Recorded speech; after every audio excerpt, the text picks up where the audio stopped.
बिस्मिल्लाहिर्रहमानिर्रहीम। अस्सलाम वालेकुम। यमन ने अपने बनी हशीश, एक कबीला है जो ये आपकी स्क्रीन पर आ रहा है, इनको तैयार किया है और कहा है कि आपने भरपूर तैयारी के साथ जंग के लिए रेडी रहना है। यानी जंग के लिए इनको तैयार किया है और डिक्लेयर उन्होंने किया है कि इसराइल और अमेरिका के साथ जंग के लिए हमारा ये कबीला मुकम्मल तौर पर तैयार है। ये असल में जो लोग हैं ये बड़े जंगजू हैं, ये यानी इतने ज़्यादा इनके पास खाने को नहीं होता, लेकिन जो जंग के लिए इनकी तैयारियां हैं, ये पूरा एक कबीला, एक कबीलों की शक्ल में रहते हैं, उनके लिए उन्होंने इनको तैयार रहने का हुक्म दिया है और कहा है कि आप तैयारी करें। अब सवाल यहाँ जो सबसे अहम पैदा होता है कि देखिए, यमन की जो लड़ाई है वो अभी तक तो अमेरिका के साथ जो चल रही है, वो अमेरिका और इजराइल के जो तैयारे आते हैं वो तैयारे जाते हैं लड़ने के लिए और अटैक करते हैं और वापस चले जाते हैं। यमन भी ये काम कर रहा है, वो भी जाता है और अटैक करता है और या उनके मिसाइल मारे जाते हैं, ड्रोन जाते हैं। अभी तक अगर इस कबीले को लड़ने के लिए उन्होंने कहा है तो इसकी क्या वजह है? यानी इस वक्त की सूरत हाल तो बज़ाहिर हमें नज़र नहीं आ रही कि उसमें कोई दूबदू लड़ाई हो।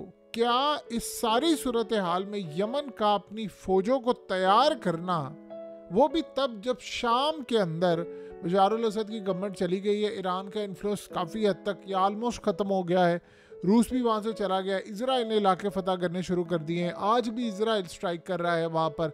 2 दिन पहले उन्होंने स्ट्राइक किया है, दमिश्क के करीब किया है। तो इस सारी सूरत हाल के अंदर ये जो कबीला है उसको लड़ाई के लिए क्यों तैयार? लड़ाई के लिए जो ज़मीनी फ़ौज है वो तभी तैयार की जाती है जैसे अफगानिस्तान की है, कि 2 ही वजूहात हो सकती हैं। या तो अमेरिका, इजराइल या बाकी ताकतें जो होती है, जो उनकी फ़ौज होती है, वो या तो यमन के अंदर दाखिल हो जाए, या फिर इस सूरत हाल के अंदर ऐसी यानी कुछ चीज़ें सामने आ जाए कि ये वाली जो फ़ौज है ये किसी तरह इजराइल के अंदर दाखिल हो जाए। तीसरी कोई सूरत हाल नहीं है। या तो यमन के अंदर जो बाकी जो गवर्नमेंट है या बागी है या जो भी है, उनके साथ आपस की लड़ाई हो जाए, या इनके साथ हो जाए, या ये लड़ पड़े आपस में, या इनके खिलाफ अंदर से कोई लड़ाई का इम्कान हो जाए और जब ये लड़ाई शुरू हो जाए तब अमेरिका की फ़ौजें यहाँ पर उतरे। क्योंकि देखिए, अगर ऐसी सूरत हाल में अमेरिका की फ़ौजें उतरती हैं तो अफगानिस्तान से बुरा हाल होगा।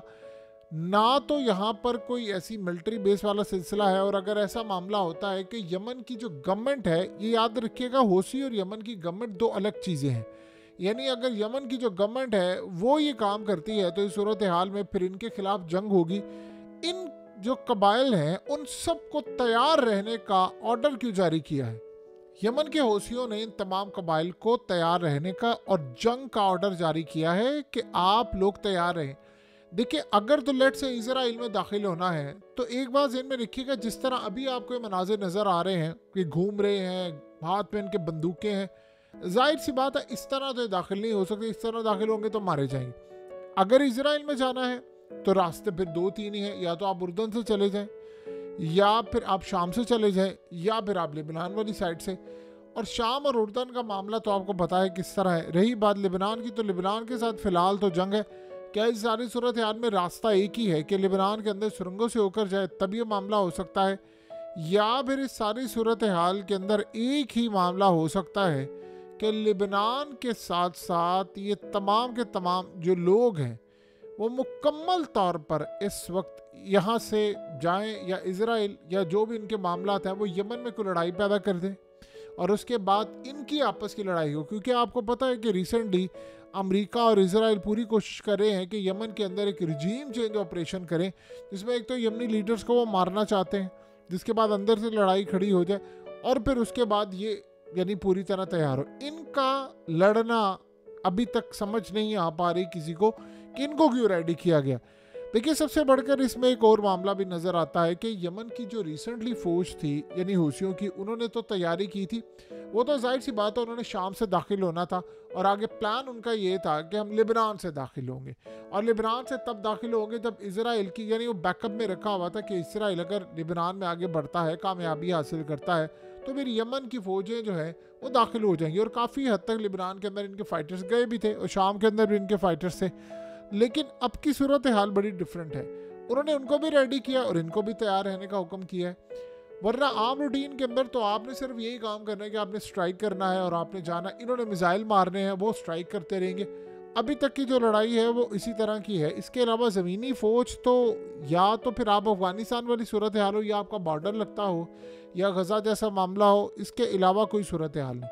बहरहाल ये आने वाला वक्त बताएगा कि या तो ये दाखिल होंगे इसराइल के अंदर, या फिर ये दाखिल होंगे किसी भी वजह से शाम के अंदर, या फिर इस सारे मामले में कोई भी किसी भी तरह की भी सूरत हाल इस वक्त सामने आ सकती है। देखिए, अगला जो मरहला आने वाला है वो बड़ा हैरान कुन है और बड़ा ही अजीबो गरीब है कि यमन के जो मिज़ाइल हैं, असल में इसराइल उनसे बहुत ज़्यादा बेजार है। एक तो उन्होंने इनके रडार सिस्टम की जो विजिबिलिटी है वो ख़त्म कर देते हैं, वो किस टेक्नोलॉजी का इस्तेमाल करते हैं। दूसरा, उनका जो रूट है वो बड़ा डिफरेंट है। यानी आप ये सोचें कि 10 से 11 मिनट के अंदर उनके मिज़ाइल जाकर इसराइल को हिट करते हैं, और इसराइल से बात अभी तक हज़म नहीं हो पा रही कि हम इनको रोकने में नाकाम रहे हैं। अभी तक सबसे ज़्यादा ख़तरा जो पैदा हुआ है वो उन्होंने यमन के बारे में ना कोई तैयारी की, ना इंटेलिजेंस मालूमात थी। इवन के इसराइल की जो बुक्स के अंदर दुश्मन थे उनमें यमन की कभी एंट्री थी ही नहीं। यानी यमन को उन्होंने कभी कंसीडर ही नहीं किया कि यमन कोई लड़ाई हमारे लिए कोई ख़तरा हो सकता है, या कोई ऐसी सूरत हाल पैदा हो सकती है यमन, या कोई ऐसा मामला उन्होंने कभी ज़िंदगी में कंसीडर किया ही नहीं यमन को। इसीलिए उन्होंने कभी इंटेलिजेंस मालूमात भी इकट्ठी नहीं की उस लेवल की जो उनको करनी चाहिए। वैसे तो वो हर एक पर नज़र रखते हैं। रिसेंटली आपको पता है इन्होंने कोशिश की तो उनके बहुत सारे जो लोग थे वो मारे गए हैं। सो अगले मरहले के अंदर जो आने वाला वक्त है, जो मामला है, वो तो काफ़ी हद तक ख़राब होने जा रहे हैं। लेकिन इस वक्त जो सूरत हाल नज़र आ रही है वो इंडिकेट कर रही है कि चीज़ें इस वक्त कंट्रोल से बाहर हैं।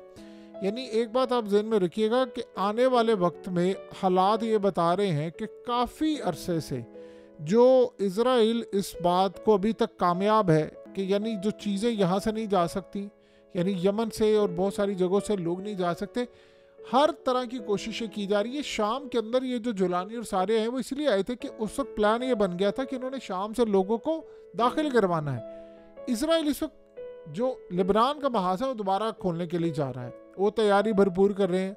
तो इस सूरत हाल में अगर ये लेबनान से दाखिल हो जाते हैं, या किसी ऐसी सूरत हाल में, आपको पता है रिसेंटली ये कहा गया था कि जो शाम की सूरत हाल है एग्जैक्टली वो उर्दन की भी सूरत हाल हो सकती है, मिस्र की भी हो सकती है। ये जाएंगे कैसे, क्या सूरत हाल होगी, इस बारे में अभी नहीं पता। लेकिन अगर वाकई इन्होंने किसी तरह इजराइल में एंट्री कर ली तो ये अब तक की सबसे बड़ी डेवलपमेंट होगी। और अगर इस सारे मामले पर यह प्लान बन गया कि अमेरिका की फौजें आ जाए और वो आकर कोई काम करे, तो ये उससे बढ़कर एक अजीबोगरीब प्लान होगा, क्योंकि यमन की गवर्नमेंट को कहीं ना कहीं तो अमेरिका उनके साथ खड़ा होता है। लेकिन सवाल फिर ये है कि ट्रंप अब सामने आ रहा है, तो ट्रंप असल में इस सारे सिनेरियो के खिलाफ है। वो जब भी चाहता है वो कहता है कि मैं हमेशा किसी को अगर तबाह करना है तो इन पर माशी पाबंदियाँ लगाएं, और अगर बहुत भी ज़्यादा आपको करना है तो आपके जेट्स जाएं, स्ट्राइक करें, हमला करें, मिसाइल, ड्रोन, इस तरह की चीज़ें। इसके अलावा वो कहता है कि हमें कोई अपनी फ़ौजें उतारने की ज़रूरत नहीं। बल्कि आप ये देखिए कि उसने कहा था कि शाम से हमें अपनी फ़ौजें निकालनी है। देखिए अब तो इसराइल कहेगा कि आप निकाल लो फ़ौजें, ठीक है आप निकाल लो। देखिए इसराइल को इस बात का पता था कि ट्रंप ने आकर शाम से फौजें निकालने, उसने पहले भी कहा था, वो अपने पिछले टेन्योर में भी उसने कहा था बस ये फौजें निकाले, फिर उसके बाद ट्रंप को ही फारिग कर दिया गया तो वो निकाल नहीं सका। अब वो कहेगा मैंने फौजें निकालने, तो कहेगा निकाल लो। जुलानी ने तो हमें कह दिया कि इसराइल पर हमला नहीं करना, तो हमारे लिए तो सिक्योर है। हाँ, जहाँ तुम थे पहले वहाँ इसराइल अपना अड्डा बना लेगा। तो रही बात तुर्की की और जुलानी और इन सब की, वो तो कुछ नहीं कहेंगे। इस सारे सिनेरियो में अगर आप इन तमाम चीज़ों को गौर से देखें तो आपको आयतुल्ला का एक बयान आपको डॉट कनेक्ट करना पड़ेगा। आयतुल्ला ने बात कही है कि अनकरीब शाम के अंदर ये जुलानी और इन तमाम लोगों का शाम की अवाम सफाया कर देगी। अनकरीब यानी तख्ता उल्टेंगे और ये लोग आ जाएंगे, और उसके बाद आप देखिएगा, इन्होंने बड़ा कहा कि जल्दी ये काम होने वाला है, दोबारा गवर्नमेंट आएगी। अब वहाँ की अवाम की आएगी। बेशक बशारुल असद को पसंद नहीं करते, सवाल ये है कि गवर्नमेंट आएगी तो इस सूरत हाल में क्या फिर ये मामला होगा। ये बड़ी अजीबोगरीब सूरत हाल है। जब इन्होंने 30 अरब डॉलर अपने मांगे हैं, तो आप ये देखिए कि जुलानी और ये सारे इंटरनेशनल कोर्ट में जा रहे हैं कि ईरान हमें 300 अरब डॉलर से, यानी 300 अरब डॉलर इसलिए दे कि इन्होंने यहाँ पर प्रॉक्सी रखी, मलेशिया से रखी और बहुत सारी चीज़ें रखी, और ये मामला काफ़ी हद तक हमारे लिए ख़तरनाक हुए। सो अगले मरहले में, अगले तमाम चीज़ों में ये चीज़ इंडिकेट करती है कि कुछ ना कुछ गड़बड़ तो होने वाली है, जिसको अभी तक बताया नहीं जा रहा। यमन के पास लड़ने के लिए लोग हैं, इजराइल के पास लड़ने के लिए लोग नहीं। यमन के पास असला भी है, चीज़ें भी है। अगर किसी तरह से कोई एंट्री मिल जाती है इजराइल में दाखिल होने की, तो फिर आप ज़हन में रखिएगा कि इजराइल के लिए बड़ी तबाहकुन सूरत हाल है। अब तक इजराइल ने 76 साल में काम ही यही किया है कि ऐसी सूरत हाल बनाई है कि कोई मेरे मुल्क में दाखिल ना हो जाए। ये अब तक की उनकी सूरत हाल है। कैसे मामला होगा, कैसे क्लियर होगा, ये तो आने वाला वक्त बताएगा। लेकिन कुछ ना कुछ गड़बड़ होने के लिए जा रही है और ये चीज़ें इतनी आसान नहीं है।